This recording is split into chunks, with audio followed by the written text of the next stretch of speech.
Acabamos a explanação do mal. Vamos para o que interessa? Então vamos. Enquanto eu estiver vendo o vídeo aqui, eu não vou ver vocês, que eu não consigo ver. Eu não consigo ver a transmissão e vocês ao mesmo tempo, tá? Vou colocar o áudio aqui para eu poder ouvir também, né? Por isso que eu coloquei o fone. Vamos lá. Aqui é bem no comecinho. O advogado vai falar, ele tem 30 minutos para falar. Por que ele tem 30 minutos? Porque são 15 minutos para cada representado. Ele representa o presidente Bolsonaro e representa o Braga Neto. Então vamos lá. Excelentíssimos senhores ministros, doutor representante do Ministério Público Eleitoral. Como bem disse o doutor Valber Agra, em virtude de fenômenos como as chamadas bolhas informacionais, que são muito caros a questões como as fake news, por exemplo, dentre outras, estão também os temas dos chamados fatos alternativos e das disputas de narrativas sobre os mesmos fatos. Até passado bastante recente, convivia-se muito bem com versões diferentes, com visões diferentes, mas dos mesmos fatos.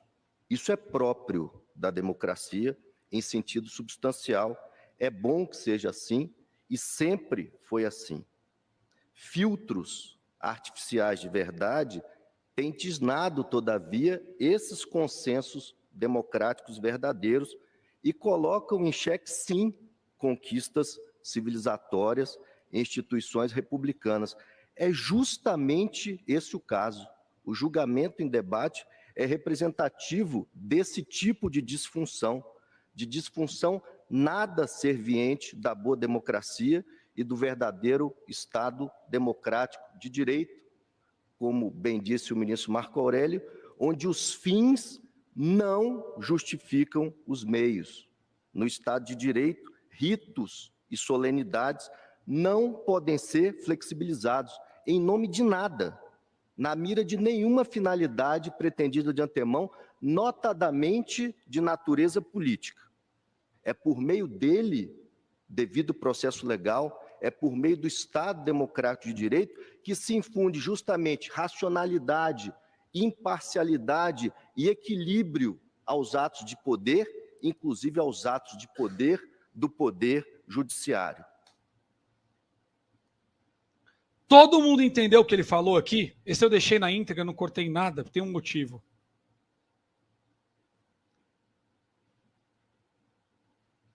Ele está dizendo aí com todas as letras, tá? Não é uma questão interpretativa. Muito claro. Está dizendo o seguinte: visões diferentes dos fatos, vulgo opinião.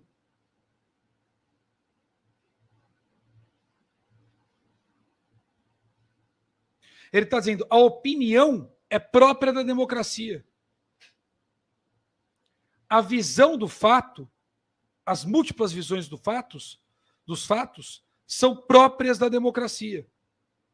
Onde só uma versão é permitida, não há democracia. Isso que ele está dizendo. Quando ele diz assim, quando tem que ter a lente da verdade, a lente do fato, é isso que ele está dizendo. Quando você coloca a lente do que é a verdade é só essa lente aqui. Qualquer outra ótica não é verdade. Você acabou com a democracia. É o consenso, fruto das múltiplas visões, que compõe a democracia. Primeira pancada. Os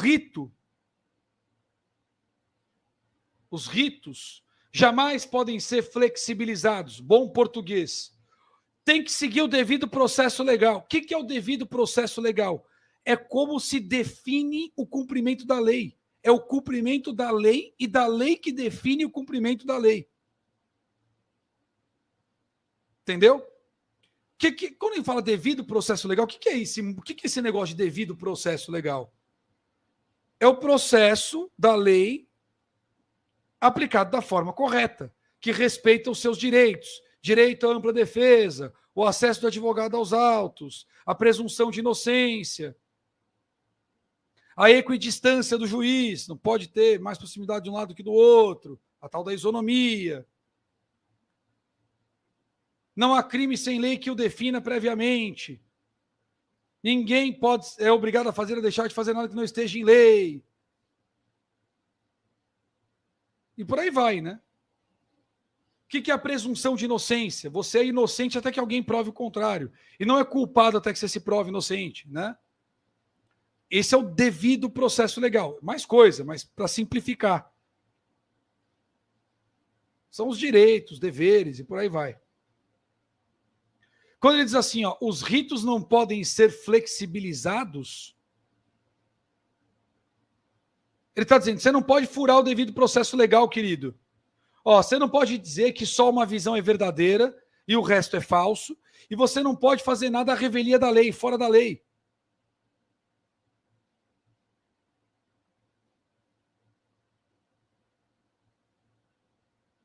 Você não pode condenar, conduzir o processo sem respeitar a lei que define, as leis que definem a condução do processo, que é o que ele vai falar já já. Porque quando se faz isso, aí ele completa. Quando você coloca uma lente que diz o que é a verdade, e quando você ignora o devido processo legal, portanto, a lei que define o cumprimento da lei, e a lei em si, quer dizer, você não segue regra nenhuma, isso anula os atos do Poder Judiciário. Porque isso passa a ser uma corte política. E aí ele diz, e é o que está acontecendo neste caso.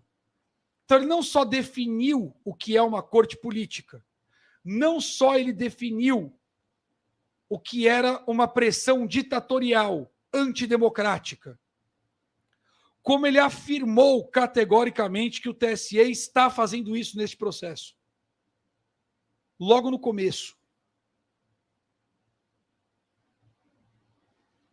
Essa abertura do advogado foi extraordinária. Essa introdução foi praticamente uma síntese do que ele detalha. Enfim, não são todos os trechos que eu vou comentar tanto, mas é porque esse trecho do inicial, ele sintetiza tudo. Depois ele vai detalhar. Vamos lá. Ou vamos fazer o seguinte, eu vou deixar passar e eu pauso para ver, deixa eu ver o que já está aqui, e aí depois eu pauso para ver as mensagens que vocês deixaram e eu vou respondendo. Pode ser? Também pode ser assim. Não, eu vou comentando o que é importante. Vamos lá. Então assim, ó, eu sei que no meio de toda essa palavra, né, esse palavreado jurídico, talvez não fique tão claro para todo mundo, mas foi muito claro. Ele está dizendo com todas as leis. Vocês estão fazendo aqui a perseguição política ditatorial à revelia da lei. Vocês estão esmagando a democracia com uma opinião única e sem nenhum respeito aos ritos, ao devido processo legal, que não pode ser mudado. Vocês estão atacando o cara. Isso foi um nocaute, foi um cruzado. Agora ele vai explicar por que ele disse isso. Vai lá. Se não há direito sem política, o que é verdade, também não deve existir política à margem do direito. São conquistas inegociáveis e são conquistas em inegável instrumentalização recíproca. Não pode haver política à revelia do direito. Ou seja, você não pode usar o direito, a corte, para fazer política. Que ele já diz que é o que eles estão fazendo aí. Graças justamente ao império do direito, ao império da lei, o Estado Democrático de Direito, não precisamos acreditar em homens, ainda que bem intencionados, para alguns chamados de déspotas esclarecidos, mas sim na lei, mas sim na justiça. Ou seja, pouco importa o que vossas excelências pensam, por mais intencionados que sejam. Importa o que está escrito na lei e como define o rito.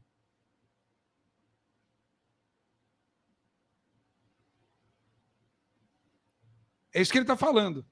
Isso, o que ele acabou de dizer aí? Não interessa o que está na cabeça de vossas excelências, por mais bem intencionados que vossas excelências sejam. Importa o que diz a lei.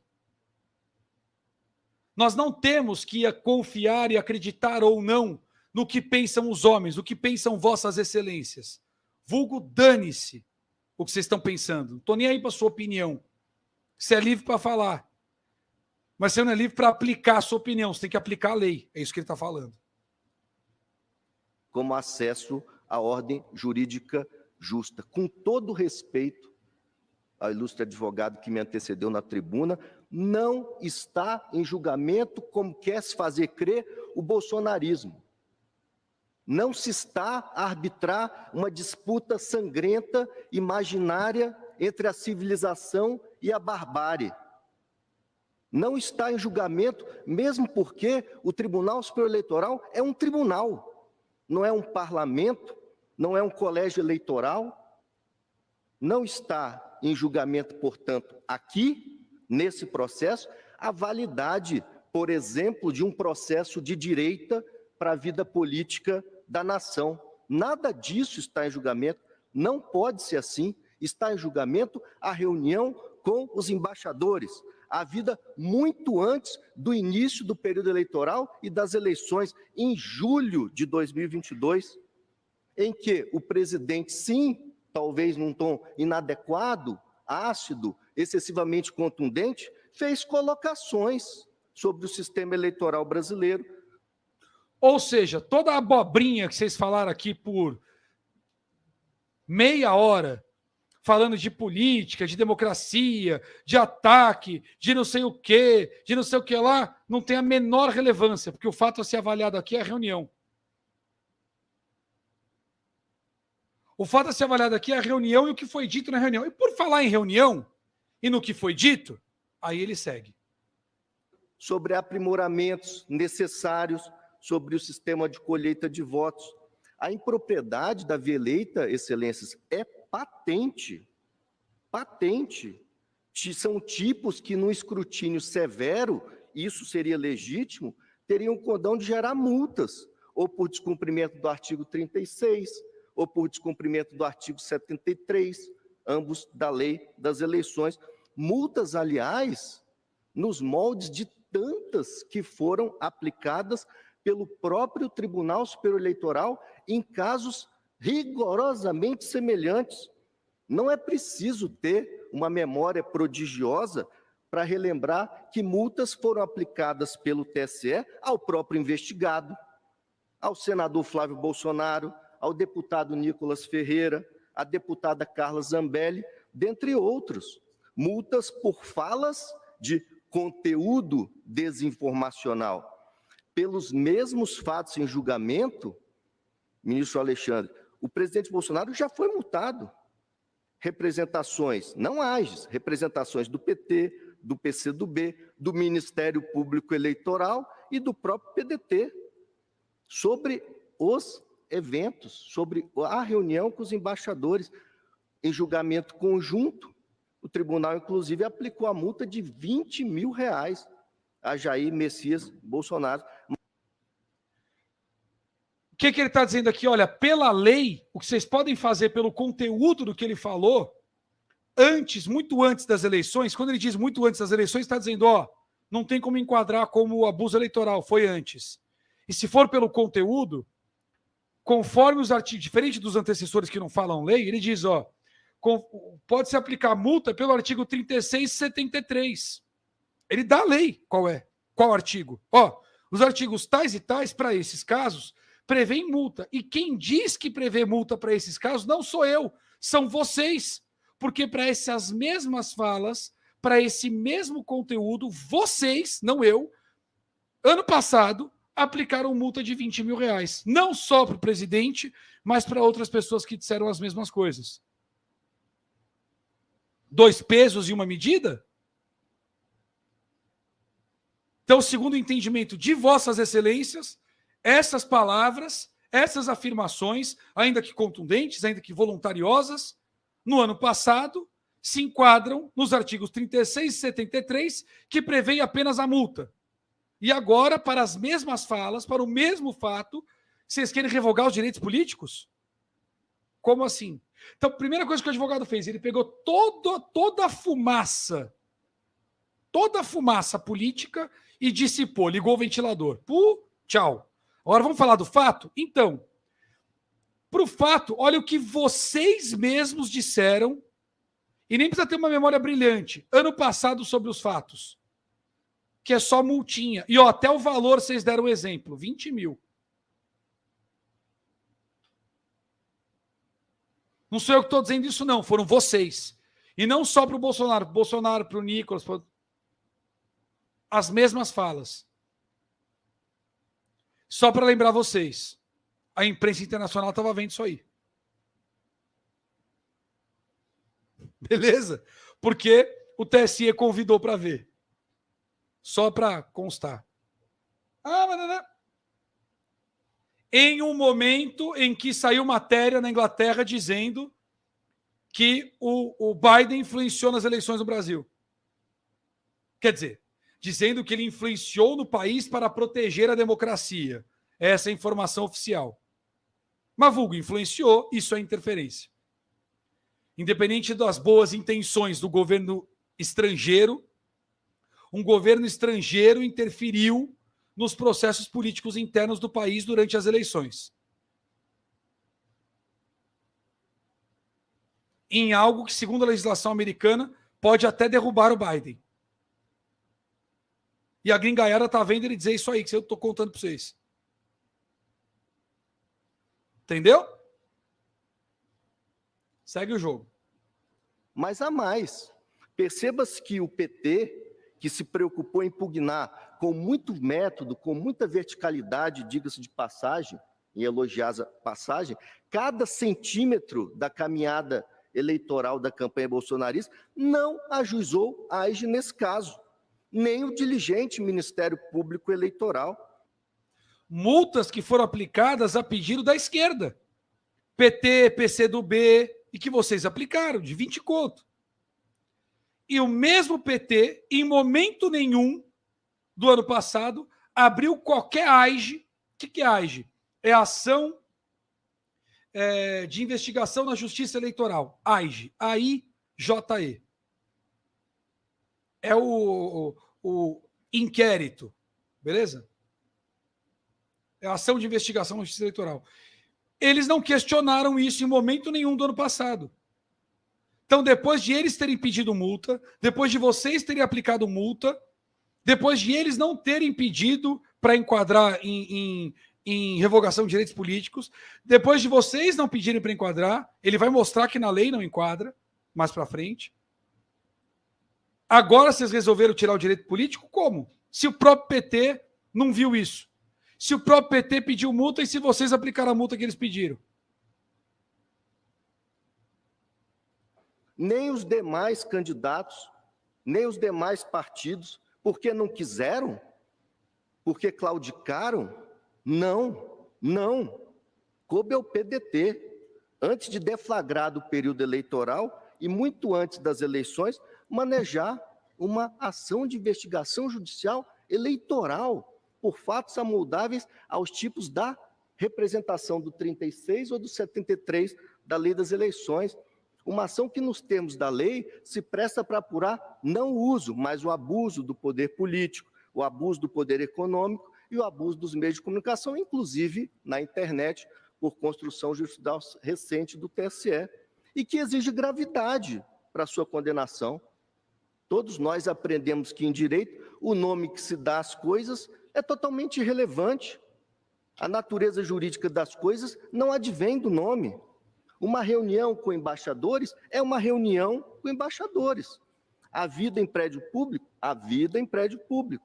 Em que mês? Em julho do ano eleitoral, eleições em outubro. Isso não traduz uma base fática suscetível de apuração em ação de investigação judicial eleitoral. Vulgo, não importa o nome que a imprensa deu e que vocês estão repetindo. Vocês podem inventar os seus adjetivos, pode inventar seu dicionário. Mas no direito, e todos nós sabemos, como quem diz assim, vocês estão fingindo de doido, mas é base, um estagiário do primeiro semestre de direito sabe disso, é quase o que ele falou aí. As coisas são juridicamente o que as coisas são juridicamente. E aí ele cita juridicamente o que é. Reunião com o embaixador é reunião com o embaixador. Não importa o adjetivo que você deu. A lente, lembra lá do começo? A lente que você colocou. É isso que ele está dizendo. Está no prédio público, está no prédio público. e fora do período punível, quer dizer, muito antes das eleições, é muito antes das eleições. Ponto. O apelido que você vai dar para isso aqui não vai mudar nenhum desses 3 fatos. E com esses 3 fatos não dá para enquadrar em nada.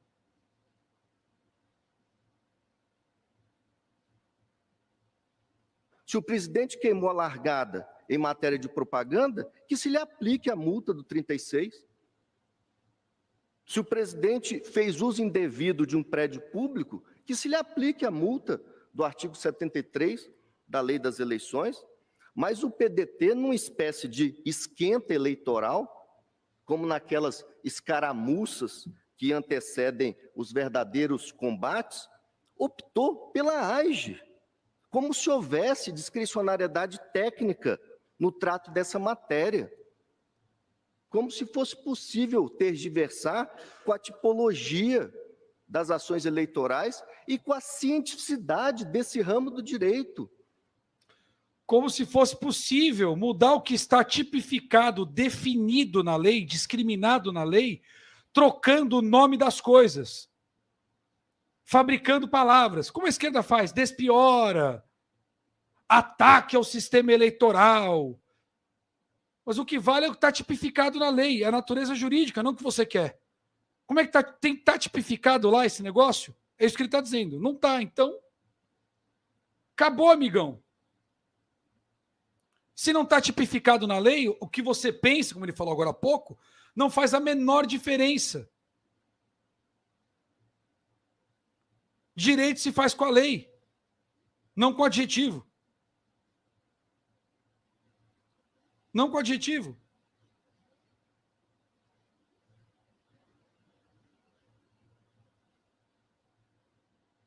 Do direito eleitoral, eu não creio, sinceramente, tenha havido um erro. Não creio.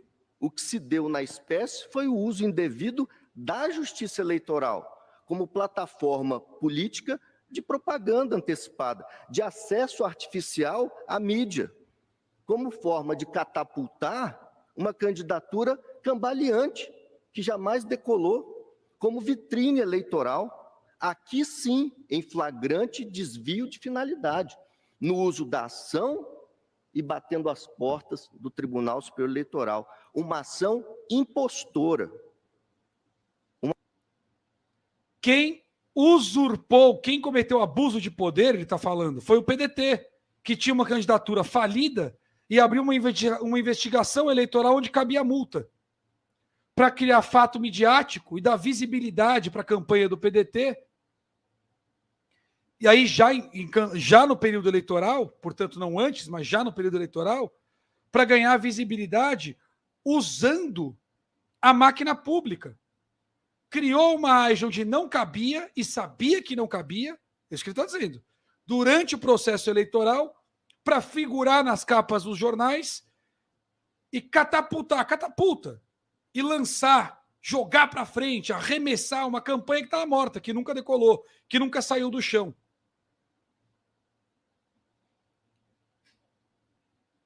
Usurpando a justiça eleitoral. Ele chamou de ação impostora, ou seja, uma ação falsa.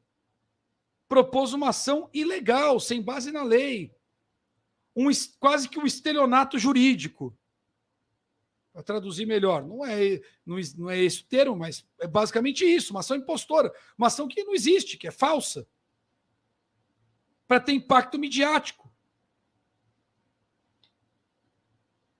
Uma ação eivada de falsidade ideológica, uma ação totalmente fadada ao insucesso. Talvez por isso, diante desse fracasso iminente, desse retumbante insucesso anunciado, sobreveio o uso desesperado de uma espécie de boia de salvação, materializada numa injustificável alteração da causa de pedir, como se as ações eleitorais fossem buracos negros, como se as ações eleitorais tivessem causa de pedir aberta, como ocorre no processo de controle concentrado de constitucionalidade. Era uma investigação para apurar a rigidez jurídica de uma franciscana reunião com embaixadores, não tem absolutamente nada de uso de aeronave.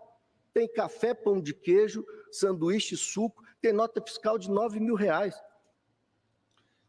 Qual é o abuso de poder econômico? Um coffee break de R$9.000 para embaixadores? Não teve picanha, não teve lagosta. É o que ele está falando, mas estou traduzindo para o popular. Vocês querem chamar de abuso de poder econômico uma reunião franciscana, quer dizer, humilde. Os monges franciscanos são conhecidos por serem humildes, né? Está dizendo uma reunião humilde, com um cafezinho para os recepcionados, simples, de pão de queijo e café. R$9.000 para um conjunto de embaixadores e suas equipes. Abuso de poder econômico? Em prédio público, sim, mas para tratar dentro de um diálogo institucional forte, confesso, ácido, desinibido, tratado com a Justiça Eleitoral, que semanas antes fizera uma mesma reunião com os embaixadores, e que depois do evento do presidente Bolsonaro produziu uma nota pública dentro de um diálogo institucional público sobre um tema que, numa democracia substancial, não poderia ser tabu. Numa nova narrativa, então, muito diferente, muito inventiva, falaciosa, com o devido respeito, aquela simples reunião de julho do ano passado passou a ser tida como o acender de um rastilho de pólvora que redundou na lamentável explosão dos atos do dia 8 de janeiro. No bom português, ele usou a prerrogativa dele, institucional, vulgo, é papel dele, a lei permite, para tratar de um tema que não foi ele quem propôs, foram vocês. Vocês se reuniram com os embaixadores antes. E como resposta institucional, ele reuniu depois. E vocês ainda fizeram uma tréplica e uma nota. Foi, portanto, um diálogo institucional, democrático, sobre as eleições. Antes do período eleitoral. E que depois vocês querem dizer que culminou no dia 8. Ele vai dizer aqui mais para frente. Ele vai explicar, deixa ele falar. Incidente lamentável, mas há 3 dias atrás, o atual ministro da Defesa do governo petista, que é um homem lúcido, esclarecido, o ministro Zé Múcio, já disse, esse evento não teve um grande líder, não teve uma liderança identificada, está em todos os jornais isso. Até o ministro da Defesa deles reconhece que não tem liderança. E vocês querem atribuir liderança por um debate institucional do que vocês propuseram e deram a última palavra? É o que ele está falando. Introjetou-se, ministro Floriano, a fórceps nas vísceras desse processo original que cuidava de um assunto diverso, um corpo estranho, tumoroso. Vocês colocaram na amarra, no tranco, nesse processo que já estava todo errado, nas entranhas, no meio, no fórceps, forçando, vocês enfiaram no meio desse processo que já estava todo bagunçado, todo errado, todo ilegal, como acabei de mostrar, o que ele está dizendo aí.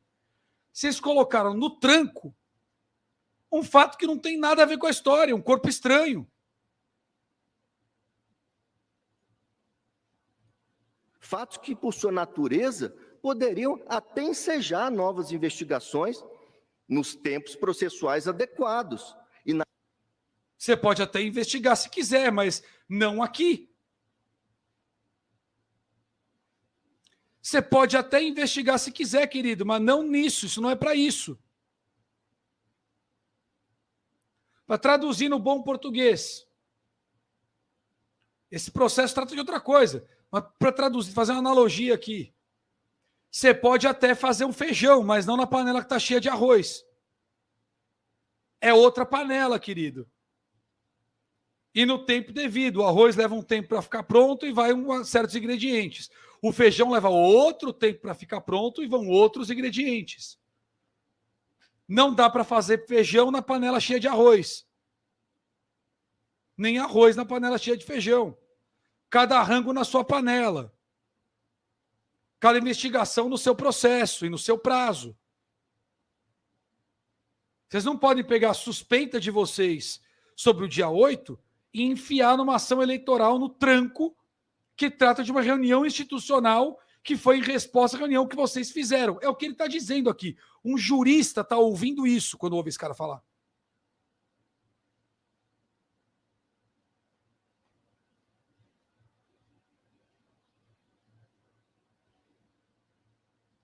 Nas esferas próprias, não na via eleita. Não. Nas esferas próprias, ou seja, não é nem na justiça eleitoral isso aqui. Dia 8 não é justiça eleitoral.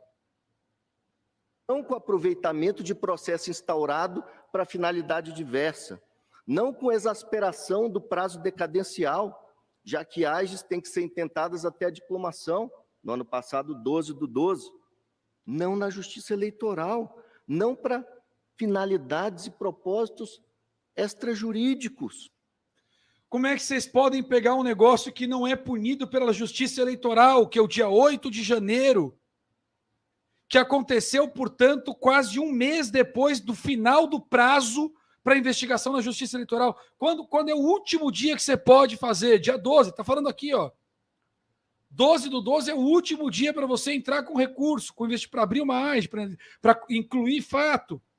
Como é que uma coisa que só aconteceu um mês depois pode ser incluída em uma investigação do dia 12? E um fato que não configura nenhum crime a ser julgado na justiça eleitoral. Possível crime. Como é que você pode jogar o feijão para cozinhar na panela que está cheia de arroz? Não cabe. Não ao arrepio do devido processo legal. Lembra o devido processo legal? A lei que define como deve se conduzir a lei? Então, ela diz que cada comida é na sua panela. Cada violação é de acordo com a sua lei. Não tem lei aqui para tratar disso. E viola o devido processo, ou seja, coloca a comida na panela errada. O devido processo legal são os meios que justificam os fins. Não para colocar fim eleitoral em Bolsonaro, no bolsonarismo, ou mesmo para varrer do mapa político um projeto de direita para o Brasil. Você não pode atropelar a lei para atingir a finalidade que você acha ser nobre. Lembra o começo que ele falou? Tem começo, meio e fim. Lembra que ele falou no começo? O que vocês pensam, por mais bem intencionado que seja, não vale nada? Vale a lei? A sua finalidade, ele está concluindo agora, não tem relevância nenhuma. Vale o meio. Qual é o meio? O devido processo legal. Como se faz? Tem que respeitar a receita. Receita de arroz na panela de arroz, receita de feijão na panela de feijão, querido. Não é porque você tem a intenção de alimentar muita gente, que é nobre, que você quer cozinhar rápido, que você pode jogar o feijão na panela do arroz. Esquece, queridão. Receita de feijão e feijão na panela do feijão, receita de arroz e arroz na panela do arroz. É o devido processo culinário, é o devido processo legal.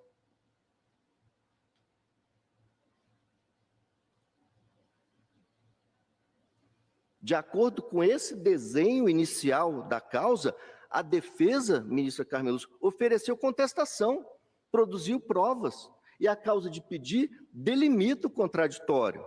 Isso não é uma questiúncula, isso é uma questão constitucional. Trata-se de assegurar o contraditório e a ampla defesa com todos os meios de recurso a ela, ampla defesa, inerentes. Não havia alteração da causa de pedir, e com a contestação, circunscrito o contraditório, demonstrou-se que na conduta dos investigados não há traço de abuso do poder. Vou traduzir agora, que aí bagunçou para quem não está acostumado com juridiquês. O que é a restrição do contraditório? Você não pode pegar uma AGE que está tratando da reunião com embaixadores, você não pode pegar a panela que está tratando de arroz, e você pode ver se está com sal, sem sal, muito alho, pouco alho, se está queimando, se está... com água, sem água, se o fogo está alto, está baixo, são atributos da panela de arroz. Você não pode aproveitar o debate da panela de arroz para avaliar se tem linguiça no feijão. Quando eu digo, olha, o arroz está certinho, a água está certa, não secou, o fogo está bom. Você não pode, no contraditório, me questionar, me responder, me acusar de pôr muito sal no feijão, é outra panela. Quando você não restringe a discussão, quando você não delimita, não diz o que é que tem que ser discutido, você está tirando o meu direito à ampla defesa. Eu não consigo defender. Você está me obrigando a tratar uma coisa errada. Você não pode permitir que a outra parte fale de feijão, avalie a qualidade do feijão quando nós estamos cozinhando arroz. Você não pode falar de dia 8 de janeiro quando nós estamos tratando a reunião com o embaixador. Senão eu defendo a reunião com o embaixador, que é o meu papel aqui, segundo a lei, não que se pensa alguém, pelos meios, não pelos fins. E o cara me responde 8 de janeiro. Você está anulando a minha defesa. Você está tirando o meu direito constitucional à ampla defesa quando você não restringe o objeto da ação ao que ela pode tratar. Panela de arroz trata de arroz. Panela de feijão trata de feijão.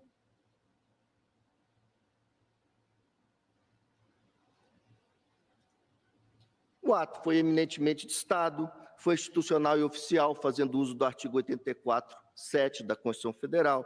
Foi realizado não na presença de eleitores, não na presença de candidatos, não na presença de atores eleitorais no plano geral das eleições de 22. Foi publicizado, foram encaminhados convites ao TSE, ao Supremo, ao TST, ao TCU. O ministro Fachin, à época, chegou a responder dizendo que não iria.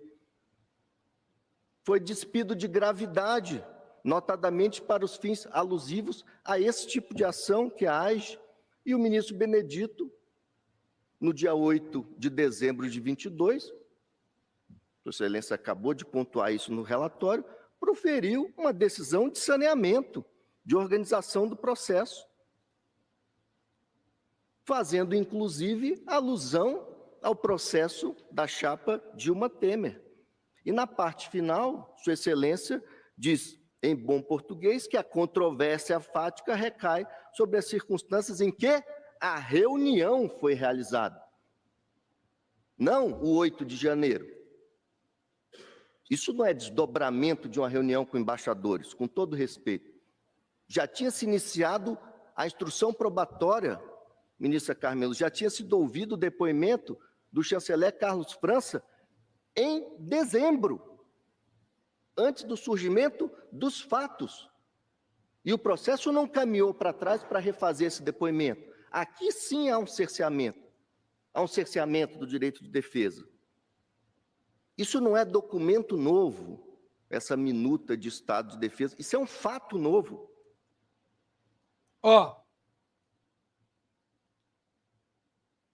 Eu usei a metáfora da receita, né?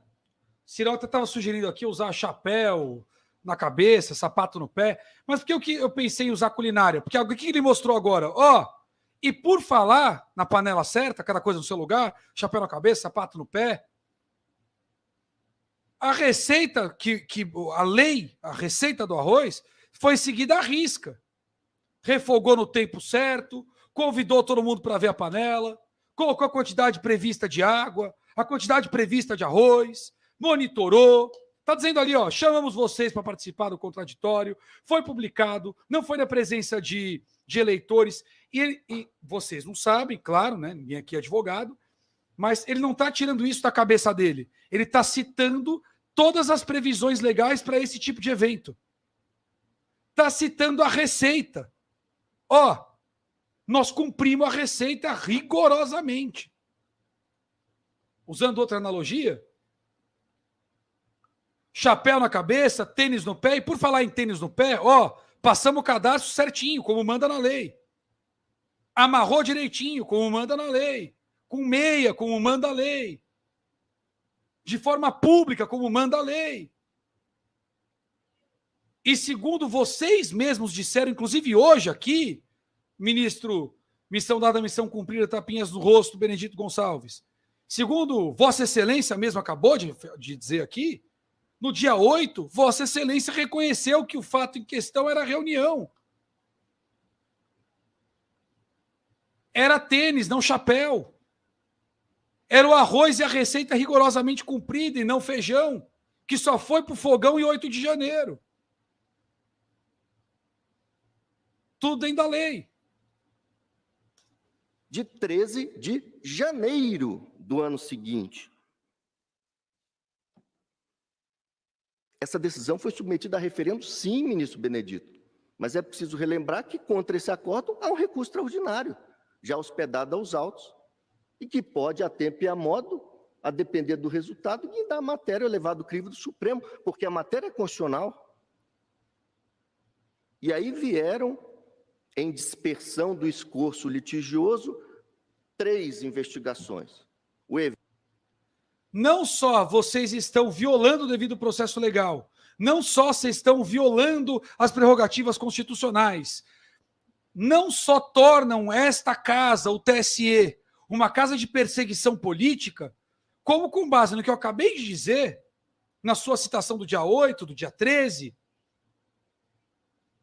eu já registrei nos autos a questão constitucional, que delimita o assunto, que delimita os prazos.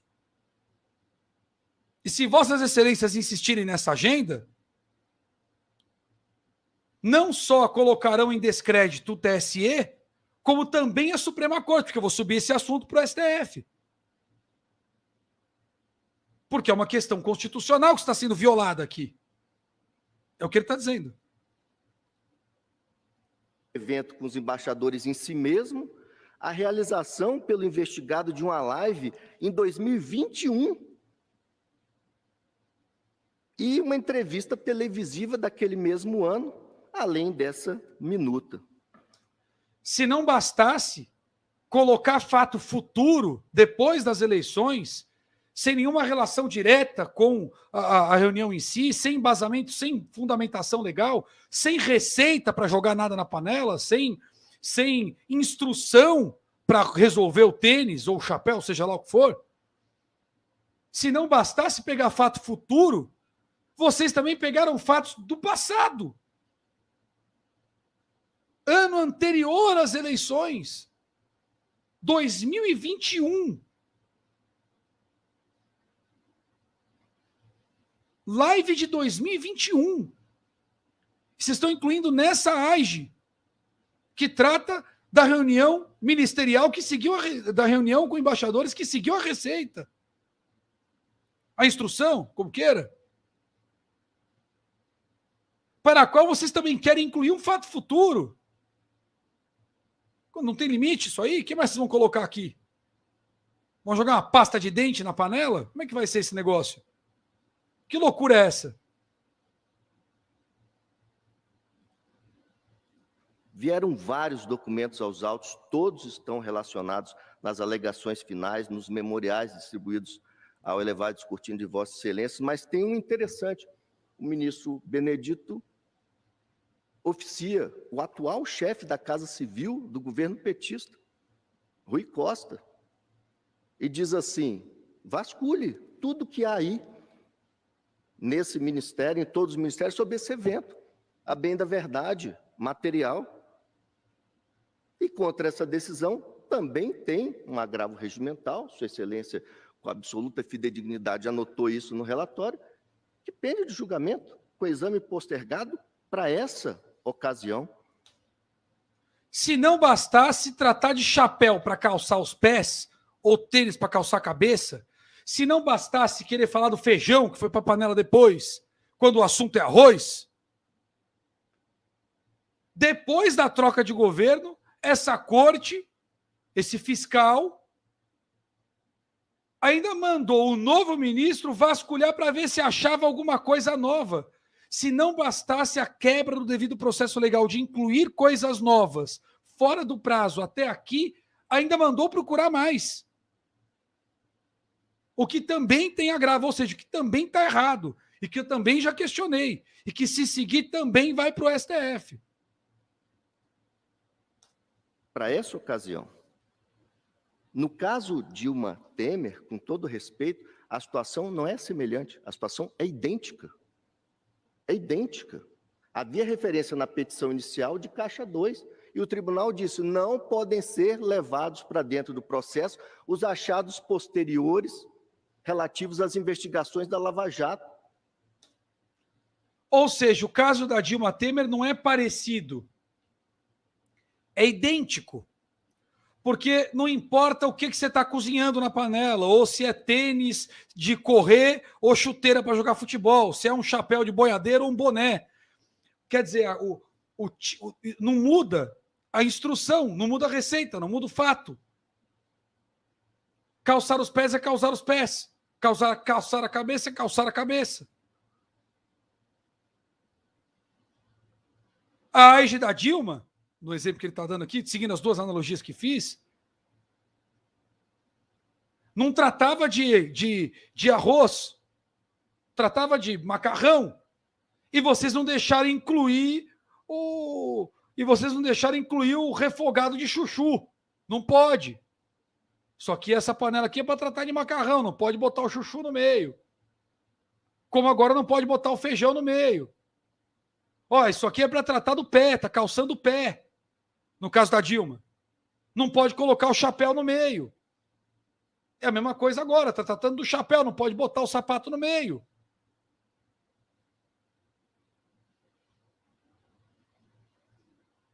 Então o precedente não é parecido. Em termos legais da lei, é igual. A fórmula é a mesma. Não interessa o valor do X ou do Y. A lei, a regra e a decisão de vocês sobre incluir ou não coisas novas tem exatamente o mesmo peso, independente do que é esta coisa.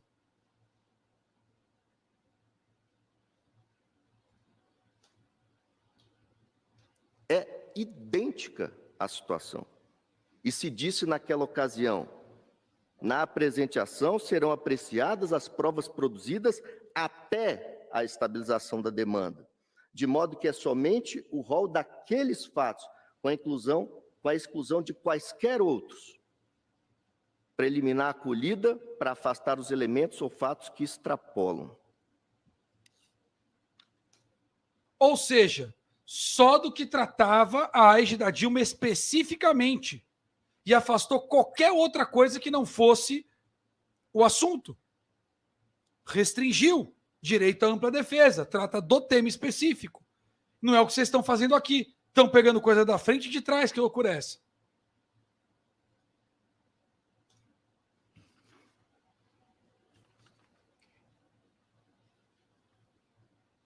O que houve nessa reunião, eminente presidente, senhores julgadores? Essa reunião nem de longe ostenta um caráter eleitoral. Essa reunião ostenta uma reunião de caráter diplomático. Como se viu, semanas antes, o Tribunal Superior Eleitoral convoca embaixadores, presidido à época do ministro Fachin, e faz uma exposição do que entende ser o discurso adequado para a justiça eleitoral. O presidente, e aqui se fez referência a diálogo institucional por isso, não num diretório partidário, em evento oficial, constante da agenda oficial, chama os mesmos embaixadores, chama o ministro Fachin, para fazer uma espécie de contraponto institucional. Se o presidente é habilidoso ou não é habilidoso no vernáculo, isso também não está em julgamento. Ele fez na lei, rigorosamente, o que o Fachin, sem o mesmo rigor da lei, também o fez. O Fachin convocou como civil os embaixadores, porque como presidente do TSE ele não tem essa prerrogativa, né?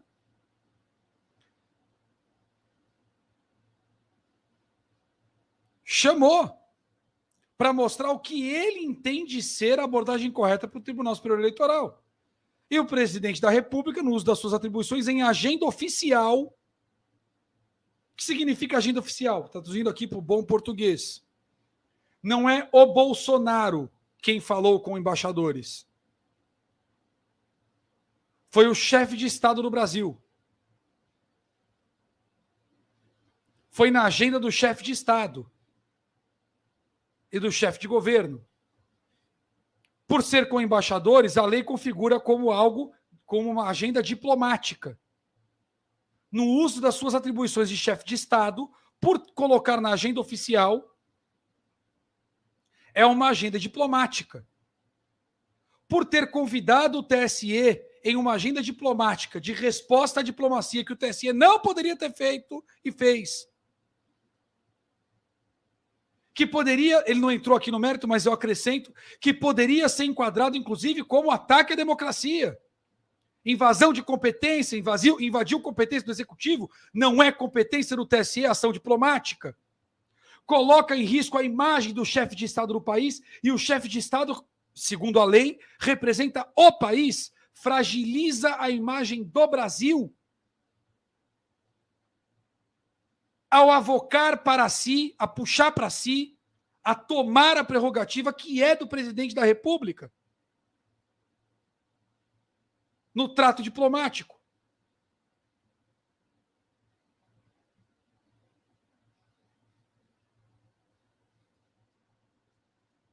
Quem deveria ser julgado é o Fachin. Se fosse tratar esse tema, e não seria no TSE, evidentemente. Ele não vai falar, mas eu complemento. Então ele está dizendo, ó, vocês criaram a agenda. Ele, no uso da atribuição, como chefe de Estado, e não como Bolsonaro, com o poder atribuído a ele pela Constituição, e não usurpando o poder, em agenda oficial, como chefe de Estado, os convocou democraticamente como um contraponto institucional. E ele fecha, ó, se ele fala bonito, se ele fala feio, se ele fala grosso, se ele tem ou não o trato para fazer, a qualidade da sua diplomacia não está em jogo aqui. Justiça Eleitoral não avalia a qualidade diplomática. E completo ainda, não tem lei no Brasil que avalie qualidade diplomática. Você pode, em diplomacia, até eventualmente cometer algum crime, mas tem a tipificação pré-definida para isso. Não é isso o caso. Então, se vocês gostaram ou não do jeito que ele falou, isso é irrelevante. Inclusive aqui.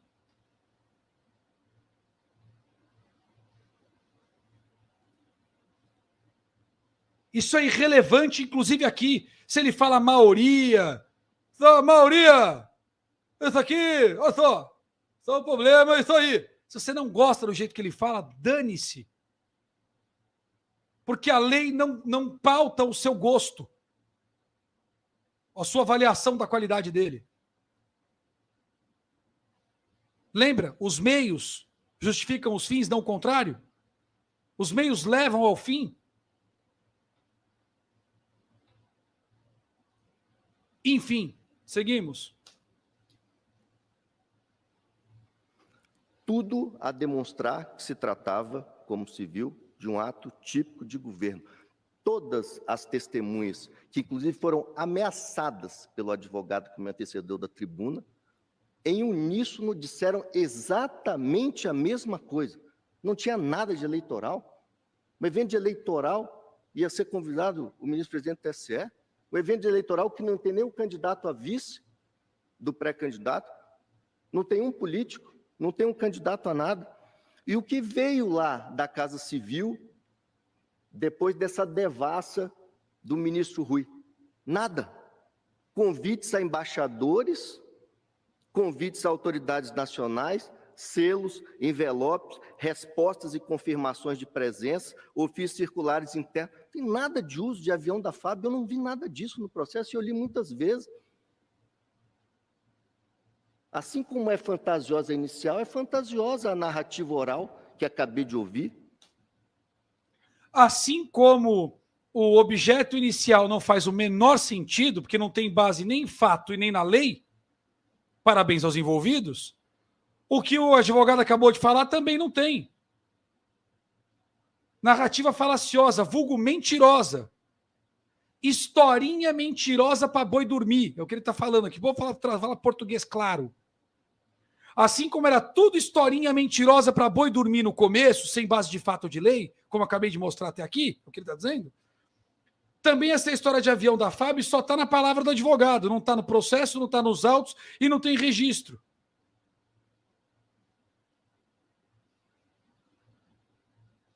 De novo, parabéns aos envolvidos. E ele segue. O discurso do presidente dizia, dentre outras coisas, nós queremos corrigir falhas, nós queremos transparência. O TSE, 2 ou 3 dias depois desse evento, publica uma nota pública que foi apresentada como resposta ao teor da reunião. Globo, Portal UOL, Revista Isto É, Veja, Metrópolis, SBT, Correio, dentre outros. Se alguma gravidade havia, do ponto de vista eleitoral, que se admite apenas para argumentar, essa providência acabou com ela. E aquela liminar que tinha sido concedida pelo tribunal que proibira a repercussão do evento, deram o tiro de misericórdia nessa imaginária gravidade que aquela conduta pudesse ostentar. E ainda que eu quisesse entrar na insanidade sem base em lei que vocês estão cantando aí, dizendo que ele teve vantagem eleitoral porque fez a reunião, vocês deram uma nota atacando frontalmente, né, respondendo tudo que ele disse, que foi amplamente divulgada por toda a mídia brasileira.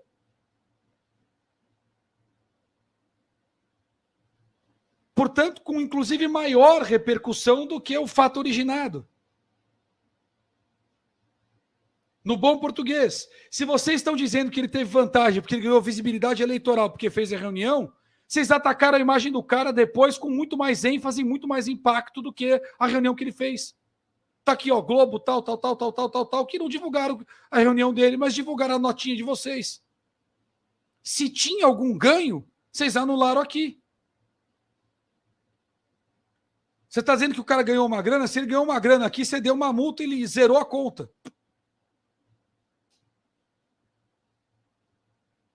Só por essa ação aqui acabou.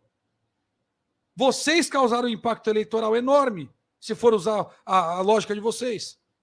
Se houvesse a gravidade que vocês dizem, que se houvesse, não há. Se houvesse, ainda que houvesse, vocês mesmos já trataram o caso.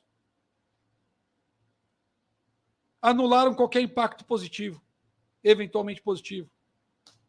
Tribunal Superior Eleitoral, no âmbito das duas competências, da administrativa e da jurisdicional, fez se esfumaçar a gravidade alegada na petição inicial.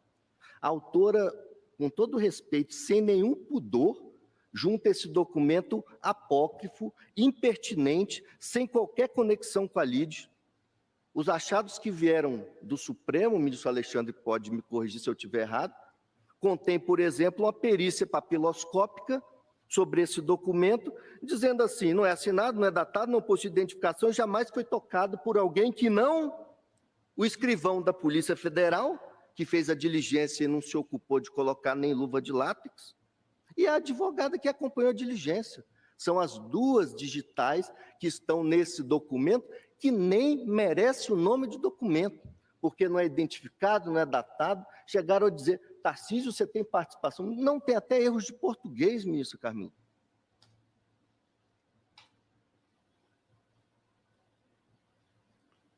Aqui ele já está falando da tal minuta do golpe. Aquela que eu frequentemente digo que é cozinhar batatas com um macaco hidráulico. Olha, você ia cozinhar batata porque tem um macaco hidráulico na sua sala. Tem um macaco hidráulico na sala do vizinho, então tenho certeza que você ia cozinhar batata. É tipo isso. Ele está dizendo aqui o seguinte, olha, depois, na maior cara de pau, vou traduzir o que ele falou aqui num português bem claro. Com todo respeito à advogada, sei lá quem é a pessoa que fez isso aqui, na maior cara de pau, português, traduzindo o juridiquês. Na maior cara de pau, me pega um documento que a perícia mostrou que ninguém encostou no documento, sem ser a advogada e o policial incompetente que nem luva pôs, que nem luva pôs. Qualquer pessoa que assistiu uma série policial americana uma vez na vida, sabe que você põe a luvinha de borracha para mexer na prova. Então, o policial incompetente que nem luva pôs, deixou a digital dele lá, ele é advogado e mais ninguém. E um documento com erro de português que, segundo o relato de vocês, não tem data, não tem assinatura e não tem nada na casa de outra pessoa. Que não tem nada a ver com esse caso. E na cara de pau, você relaciona um negócio desse. É o que ele está falando aqui em juridiquês. E a expressão facial dele dá o tom que eu acabei de trazer. E o legal é que ele diz assim, ó, se eu estiver errado, o ministro Alexandre me corrige. Passou a bola. Assim, ó, você não fala nada, você consente. Quem cala, consente. Se eu estiver errado, me corrija aqui. Estou colocando você junto com... Assina comigo aqui, ó. Vem cá. Ministro Alexandre, assina comigo. Isso aqui foi o que ele falou. Todas as letras. E se eu estiver errado, ministro Alexandre me corrige. Quer dizer, se não me corrigir, está assinando comigo o que eu estou falando aqui. Estou te trazendo para o assunto. Foi isso que ele fez. É um documento risível. É um documento que foi parar na casa do ministro Anderson, não saiu de lá e não teve propósito outro senão ir para o lixo. E nunca foi publicado e nunca foi aplicado o artigo 136 da Carta Política Maior, convocação do Conselho da República, Conselho de Defesa. Vejam, houve quebra da cadeia de custódia, o documento é inútil, e inútil, inclusive, para o que ele pretende insinuar. Agora ele vai dizer o que eu falei desde a primeira vez que o documento apareceu. Ele falou, cadeia de custódia, que monstro é esse? Que bicho, que bichão é esse? Cadeia de custódia. É como você cuida da prova. Está sob sua custódia, sob seus cuidados. A lei determina como se faz a custódia de uma evidência ou de uma prova. Como se colhe uma prova. Como se guarda uma prova. Tem um devido processo legal para isso também. Quando você não cumpre a lei que define como se coleta e se guarda provas, quando você não respeita a cadeia de custódia, quando você não custodiou, não coletou e guardou as provas como a lei manda, há quebra de custódia. O que significa isso? Que esta prova é ilegal. É um vício jurídico, ou seja, ela não vale nada. Porque ninguém pode garantir a integridade daquela prova, senão a lei. Como é que você sabe que uma prova é íntegra? Quer dizer, que ela vale, que ela está preservada, que não teve interferência. Quem garante isso? A lei. A lei define como você deve fazer. Se você não faz como a lei mandou, essa prova legalmente não vale. Como que diz assim? Ó, primeiro que ela não vale nada porque vocês não respeitaram a cadeia de custódia. Tem a digital do policial, foi fora de prazo, tal, então não valeu. Além disso, agora ele vai falar o que eu sempre falei.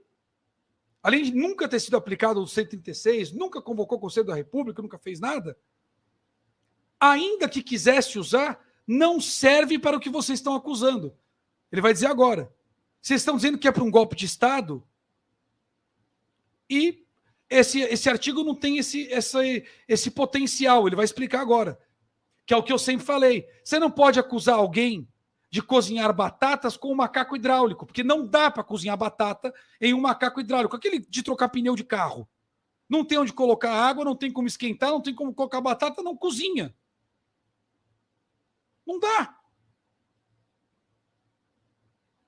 Vocês estão acusando o cara de cozinhar batatas e estão mostrando o macaco hidráulico como evidência. Lembra que eu falei? Na época eu li o artigo 136, mostrei para vocês por que, tecnicamente, que ele não tem esse potencial, mas é o que ele vai dizer agora.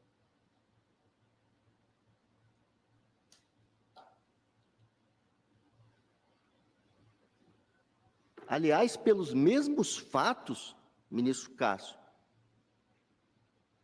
a doutora Lindora, vice-procurador-geral da República, pediu arquivamento da investigação pelo ângulo criminal, pelos fatos do 8 de janeiro. Processo da relatoria do ministro Fux.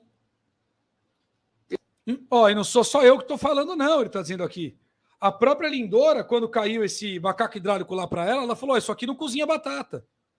Arquiva.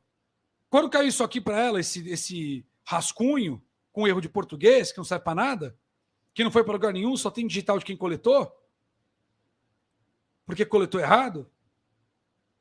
Estou resumindo o que ele está dizendo aqui. Quando jogaram isso aqui lá para a Lindora, para o âmbito criminal, a respeito do dia 8, ela falou: arquiva, que isso aqui não serve para nada. Então não sou só eu que estou falando.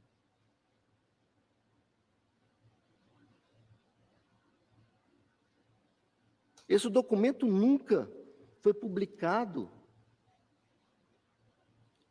Não há lastro jurídico para retirar dele nenhum efeito, muito menos eleitoral, retroativamente a julho, para corroborar um discurso de que lá em julho o presidente acendeu uma tocha olímpica que aparece lá em janeiro. Em relação ao Walter Braga Neto, a injustiça é ainda maior. Não tem nada descrito na petição inicial, a não ser o nome dele na composição do polo passivo da demanda. A acusação não se preocupou em produzir uma linha, ele não participou do evento. No caso do Braga, é pior do que tudo que é horroroso que eu acabei de dizer. Depois de todos esses absurdos, com o Braga Neto piora. Porque ele só aparece. O que é polo passivo, né? Porque ele é parte da chapa, da campanha. Então, quando você vai citar numa AIGE, você tem que dizer qual é a chapa, qual é a campanha. Então, ele aparece lá só porque ele é da chapa. Mas ele não está em nenhum relato de nada em lugar nenhum. É um cara que nem a acusação acusou. Que não estava no evento, que não estava não sei o quê, ele vai citar agora. Ele está sendo julgado aqui por qual motivo? Está correto no ponto parecer do Ministério Público. Não faz o menor sentido declarar a inelegibilidade desse candidato a vice quando essa sanção é personalíssima. Não faz sentido botar o Braga na conta, que já está toda errada, como eu acabei de mostrar, o que ele está dizendo. Porque esse processo é personalíssimo, é individual. Individualização da responsabilidade penal, lembra? Aquela que não teve para os 1.400 do 8 de janeiro? Então, tem que ter. É o que ele está falando aqui. Ó, querido, tem que ter. Cada um responde pelo que fez especificamente. E segundo a própria acusação, o Braga não é nem acusado de fazer nada. Quem é acusado, como mostrei, não tem base legal, nem fática, não tem fato nem lei que sustente. E o Braga é ainda mais grave porque vocês nem acusaram e estão julgando o cara que vocês não acusaram? Como assim?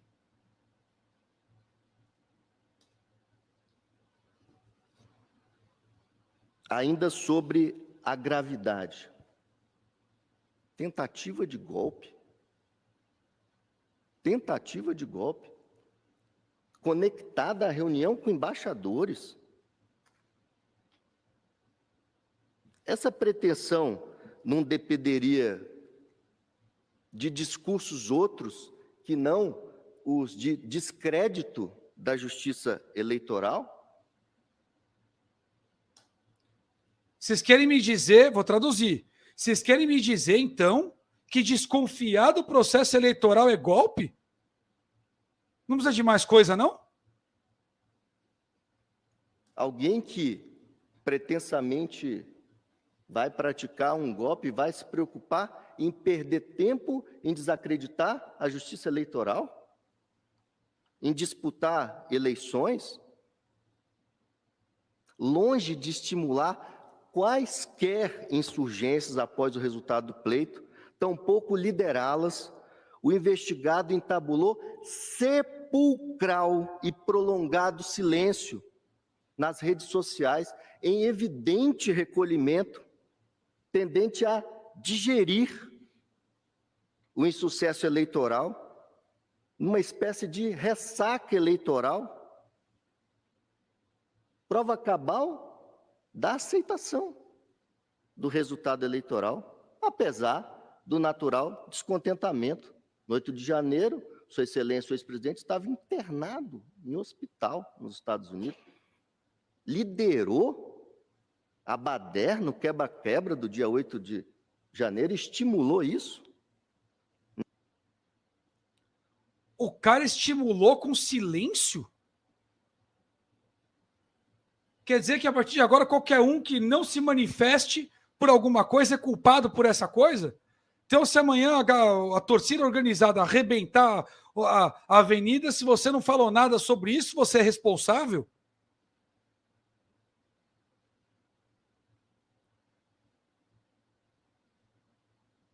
Ele estava internado em hospital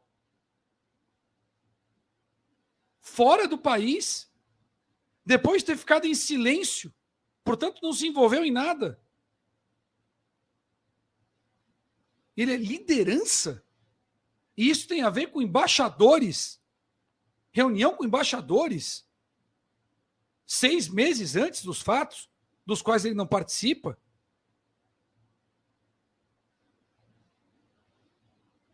Como quem diz, mesmo que eu quisesse entrar na loucura de vocês, na insanidade de vocês, na perseguição política de vocês, usando a lógica de vocês, não tem lógica.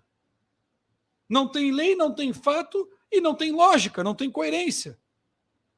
Não se sustenta, ainda que a revelia da lei, ainda que fora da lei. Nada disso aconteceu. É inverossímil, totalmente inverossímil. É mentira. Inverossímil é mentira. Essa narrativa de essa historinha. Golpe de Estado. O que houve foi, sim, um debate lá na reunião de julho, e é isso que está em julgamento. O que houve foi um debate na reunião de julho, e é isso que tem que falar. Agora que eu já debati a loucura de vocês, a perseguição política de vocês, vamos voltar para a lei? Voltando para a lei, como falei desde o início, é da reunião que a gente tem que falar? Então, voltando para o chão. Legítimo, salutar, em torno da necessidade de aprimoramentos constantes do sistema eletrônico de votação. Talvez com verba imprópria, sim, mas substancialmente é isso que ocorreu. Reunião em que ele falou sobre a necessidade de melhorar o processo de votação. Pode ter sido com um linguajar que vocês não gostaram, de um jeito que vocês não gostaram, que desagradou? Pode até ser. Mas o que ele disse, o conteúdo das falas foi esse. Melhorar o sistema, não derrubar o sistema.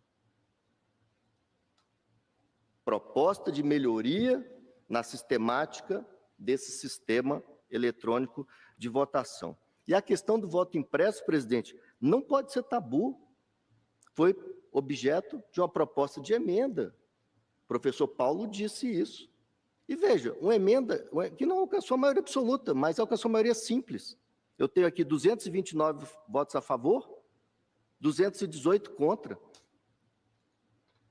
Vocês querem criminalizar, falar de um voto impresso? Vocês estão criminalizando um projeto de emenda constitucional que a maioria do Congresso votou favorável?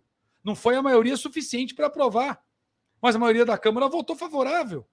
Vocês estão criminalizando a opinião de 229 deputados? E dos milhões de eleitores que eles representam? Vocês estão criminalizando o processo legislativo? É isso? Não se pode debater? E eu acrescento que o advogado não falou porque ele foi simpático. E aqui não cabe simpatia, cabe o rigor dos fatos e da lei. Não atingiu maioria absoluta mediante interferência direta e inconstitucional do ministro Barroso na Câmara dos Deputados. Com reunião pública, contra as prerrogativas constitucionais do seu cargo, então presidente do TSE e membro da Suprema Corte, juiz máximo do Tribunal Eleitoral, que, portanto, pode prejudicar os políticos, ministro do STF, com poder constitucional para julgar os políticos, pressionando os políticos para não aprovar uma emenda que lhe desagrada em ato político. Portanto, incompatível com o seu papel de juiz. O advogado não falou, mas eu complemento. E foi sob a égide desta interferência, ou seja, foi com o Barroso metendo bedelho com o cargo de ministro do STF, presidente do TSE que tinha na época, que não atingiu maioria absoluta. E nenhum brasileiro jamais saberá se atingiria, porque ele interferiu de forma inconstitucional, invadindo os poderes, o maior dos poderes, o de onde emana, o do povo, que clamava aos milhões nas ruas, e eu estava lá, pela aprovação do PEC do voto impresso. O advogado não colocou, mas eu complemento, com interferência do judiciário. Mas voltando ao que ele disse, para não perder o ritmo do advogado, estamos perto de concluir. Vocês estão criminalizando um projeto de emenda constitucional que foi votado com maioria na Câmara? Que loucura é essa? Porque houve a rejeição no Congresso Nacional de uma proposta de emenda, esse é um tema proscrito do debate público? Quer dizer, porque não passou, não pode mais falar nisso?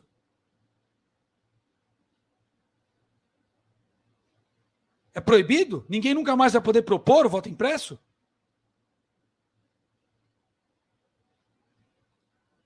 Quando a maioria simples dos congressistas já sufragou esse entendimento? Quando a maioria simples já concordou que deveria ter, nunca mais ninguém vai poder falar nisso? Já vigorou até a suspensão liminar pelo Supremo. Quando já tinha sido aprovada pelo Congresso inteiro e o Supremo tirou do ar por liminar, o Supremo passou por cima da Câmara e do Senado e tirou o voto impresso que já tinha sido aprovado? Quer dizer, já foi aprovado e vocês tiraram na canetada, passou em maioria simples e agora não pode mais falar nisso? Em processo da lava do ministro Gilmar, a DI 5889, a Lei 13.165 de 2015, quando ensejou essa lei por parte do tribunal, licitações que foram realizadas, estudos técnicos em profusão. E quem apoiou essa lei desde a sua gestão? O primeiro investigado. Se elegeu 7 vezes deputado federal e uma vez presidente da República, empunhando essa bandeira. Ou seja, um dos parlamentares que apoia. Vocês querem dizer que é golpe? Como se ele tivesse arrancado essa carta da manga agora? O que foi deputado 7 vezes e sempre defendeu o voto impresso? Porque ele tem coerência e mantém a sua bandeira, é golpe? Bandeira que já foi aprovada no Congresso, vocês tiraram na canetada? Bandeira que foi aprovada por maioria simples? A sociedade não pode mais debater, nem mesmo um parlamentar de 7 mandatos que sempre defendeu? Virou crime? Lembrando que antes de começar tudo isso, ele disse, e o ministro Alexandre me corrija se eu estiver errado, só para lembrar. Até aqui não corrigiu. Professor André, são golpistas os parlamentares que votaram as iniciativas nessa matéria? São adeptos de atos antidemocráticos, os doutrinadores que sustentam a necessidade do voto impresso como reforço de confiança. Presidente, longe de mim querer fazer qualquer ironia, mas hoje acessava a página do TSE e vi com grata surpresa a iniciativa da formalização de um convênio entre o TSE e a USP, publicado no DO do dia 20 de junho, exatamente com esse objeto: analisar e avaliar a segurança do hardware e do software do sistema eletrônico de votação, identificando, se houver, vulnerabilidades ou falhas, indicando pontos de melhoria, visando aprimorar sua segurança, integridade e confiabilidade. E aí, vão criminalizar o próprio TSE e a USP também? Porque consideraram a possibilidade das maravilhindas falharem? Longe de mim qualquer ironia, maravilhindas.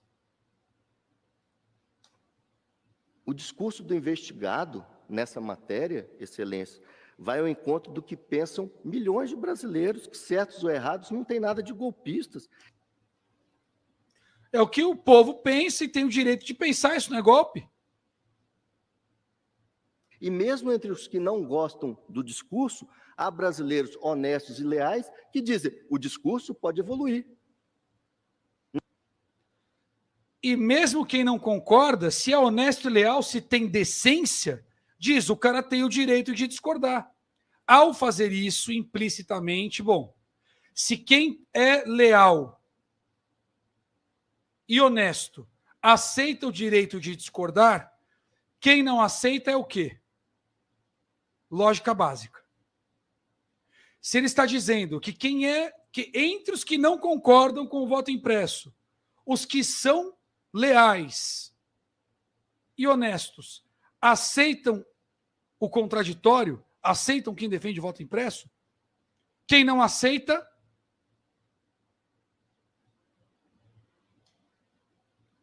hashtag fica a dica, segue. Na linha de outras questões muito caras à democracia, é exatamente nisso que reside a liberdade de expressão. É nisso que reside uma das máximas expressões da liberdade, que é a liberdade de expressão. Já se atribuiu a Voltaire aquela famosa frase: posso não concordar com nenhuma das palavras que você disser, mas defenderei até a morte o direito de você dizê-las. Voltaire, como gostei dele ter citado Voltaire, que os iluministas devem ter achado o máximo, né? Gostei dele ter citado Voltaire, foi maravilhoso. Embora, como todo povo dessa linha, né, diz uma coisa e faz outra. Já sabe como é que é. Esse povinho mais para a esquerda, faço o que eu digo, não faço o que eu faço, né? Mas, enfim, o que digo aí serviu. Seguimos. Ele já foi no TSE, tá? Só para vocês saberem. Já foi ministro do TSE. Não se debate o acerto ou desacerto da implementação de cédulas impressas, mas a legitimidade em si do debate, como já sustentaram Leonel Brizola e como sustenta o presidente do PDT, subscritor da petição inicial. O cara que está acusando o Bolsonaro e colocou nessa petição o voto impresso, o partido que pediu para condenar o Bolsonaro, o presidente desse partido defende o voto impresso pelo qual quer condenar o Bolsonaro. O advogado que está aqui é do PDT. E o presidente do PDT ainda defende o voto impresso que o advogado do PDT quer usar para dizer que o Bolsonaro é golpista. Excelência, que esse caso não se transforme, não reproduza as injustiças de um erro judiciário, como se deu no caso de um outro capitão, que é o capitão Dreyfus, na França, que na pena de ouro de Rui Barbosa se tornou um dos maiores erros judiciários da história, ocorrido em tempos embaraçosos da Terceira República Francesa.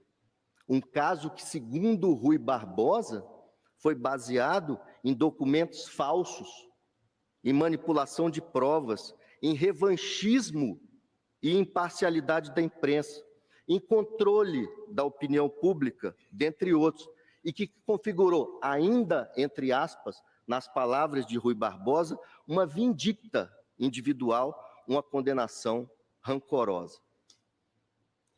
Quem não estuda história está fadado a repeti-la, lembra? Pois bem, ele estudou história. E puxou, em um dos pontos mais vergonhosos da República Francesa,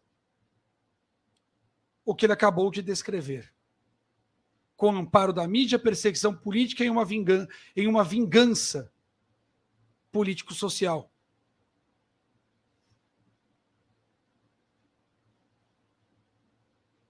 E ao fazer isso, ele disse: se vocês seguirem nessa linha, vocês consolidarão as mesmas práticas. Distorção da realidade, provas falsas obtidas de forma ilegal, com o apoio da imprensa para uma vingança política.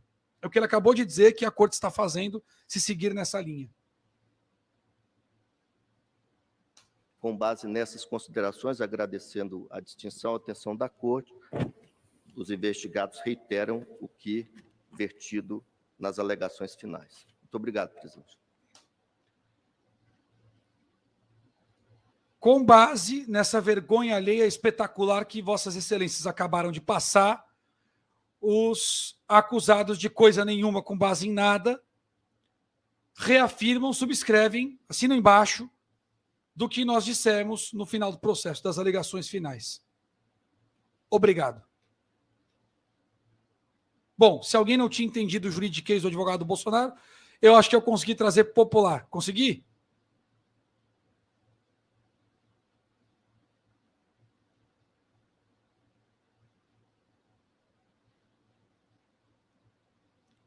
E quero lembrá-los que a imprensa internacional foi convidada pelo TSE para ouvir isso aí.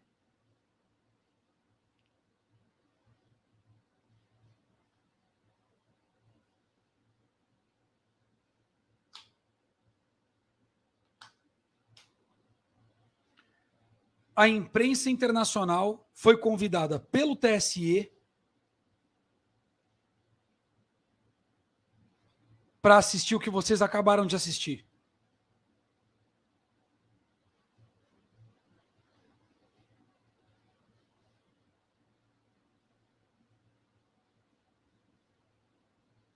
E eles entenderam o juridiquês com a clareza que eu tentei trazer na tradução.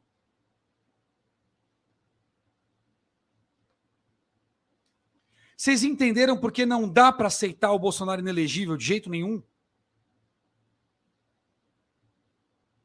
Que não se trata do Bolsonaro, lembra que eu sempre digo, não se pessoaliza a lei.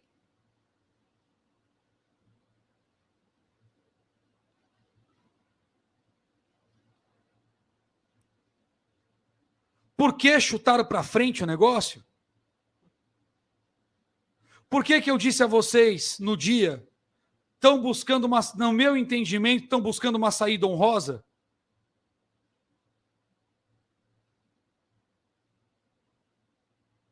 Estão ou não estão buscando uma saída honrosa? Se é que, ou menos desonrosa, sei lá, né?